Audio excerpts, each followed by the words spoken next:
wouldn't say that with my dad there were necessarily a lot of sentimental moments, but when they happened, I think because of the rarity of them, they were much more significant. My dad and I went on a trip to Israel together, and we got to spend, a full week together doing a lot of really cool things, and you never really get to have that one-on-one time, and it was just really, really special to do those types of things together with my dad. When I started university, I was struggling a lot with anxiety, and I didn't really understand it, didn't have a good grasp of it. And it turns out that my dad, he understood and could help me cope and understand, and it definitely brought some tears to my eyes after. My dad's office was always like a kid-friendly zone. We're allowed to draw pictures and sit in his office and bother his coworkers and make photocopies of our hands. Even going back years later, I still remember seeing all of us had tons of them all over his walls. He never ever took them down.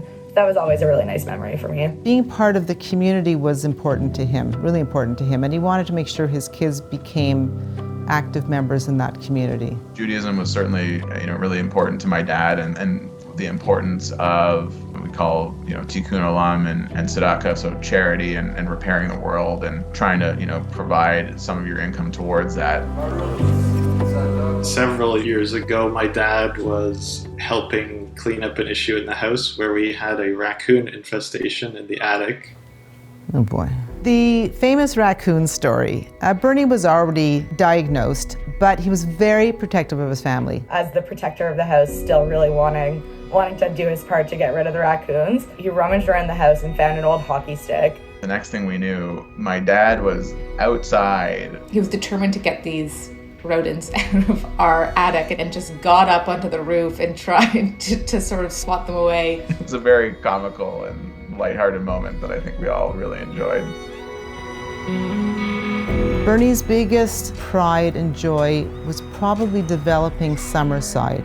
Brought Z Group to being one of the biggest builders in the city of London, competing with businesses that have been here for over 100 years. He had many ideas of how the community should look. They built a whole development of houses. Going to construction sites was one of the coolest things ever. That group was the 2004 Builder of the Year, and I know they won that award a couple different times. So it was very impressive and neat just to be a part of that and witness it, because it's just really incredible. I hadn't been told that he was ill, but he started having tremors. I would say to him, Dad, you had to stop drinking so much coffee.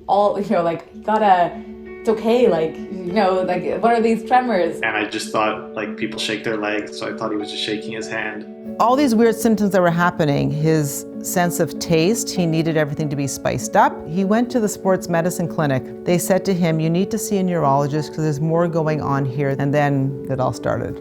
Things would start to progress, and it was just sort of that strange sort of unknown of what that would look like.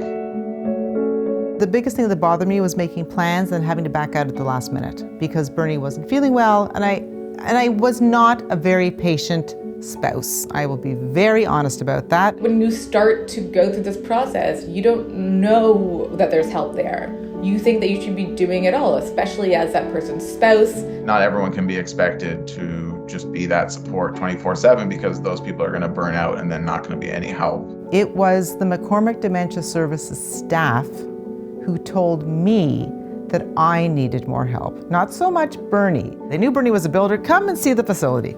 Great, so he goes off. I'm thinking, wow, that's amazing. How did you get him to go off? And then she talked to me, and she kind of gave me a talking to.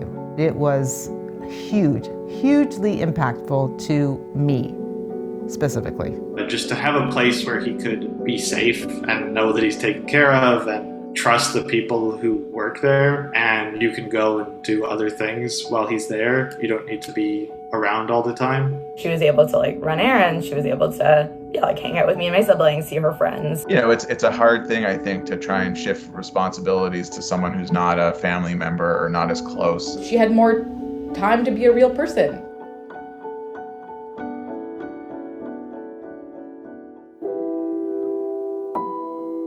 McCormick Dementia Services, they were very honest with me.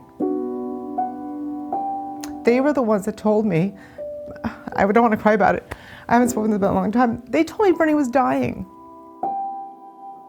They said, we want you to look at this. And it was a rubric. He was kind of here halfway, and then it was He was at the bottom right-hand corner of this graph. One of my girlfriends enlisted a palliative care doc who came to the house. He basically just said, this is what's going to happen. Could be a day, could be a week, could be 3 days, could be 3 months. And he basically said, it won't be a month. He just knew. McCormick Dementia Services, amazing program. Amazing.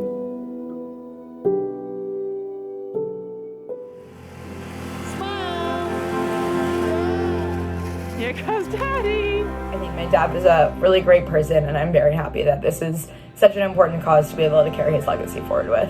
And trying to live a good life to care for your family, care for your community, and do what you can and where you can. And that for me is, I think, something that I take wholeheartedly from my dad and, try and embody, I think, on a day-to-day basis. So thankfully I'm able to help, and I would hope that, continually going forward that I can maintain doing that and keep that spirit from my dad going.